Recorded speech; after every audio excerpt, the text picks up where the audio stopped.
কোন নেক কাজের ইচ্ছা করলো, কোন নেক কাজের নিয়ত করলো, ফালাম ইয়ামালহা, কিন্তু সে ওই নেক কাজটা করতে পারলো না, কুতিবাত লাহু হাসানা, তাহলে আল্লাহ তাআলা তাকে একটা হাসানা লিখে দিবেন, একটা নেকি, একটা সওয়াব তাকে লিখে দিবেন।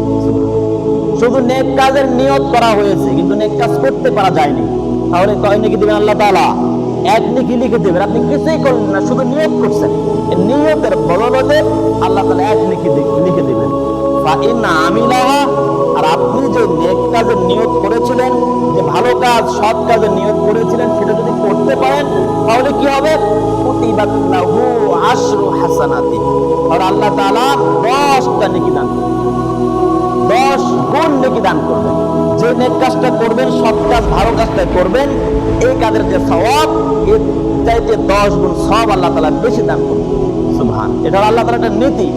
ওয়ামান হাম্মা বিসাইয়্যাতিন, আর যদি কোনো ব্যক্তি কোনো গুনাহের, কোনো খারাপ কাজের, কোনো মন্দ কাজের, অশ্লীল কাজের নিয়ত করে, তাহলে কি একটা গুনাহ লিখে দিবেন? ফালাম তুকতাব লাহু শাইআ, আল্লাহ তাআলা তাকে কিছুই লিখে দিবেন।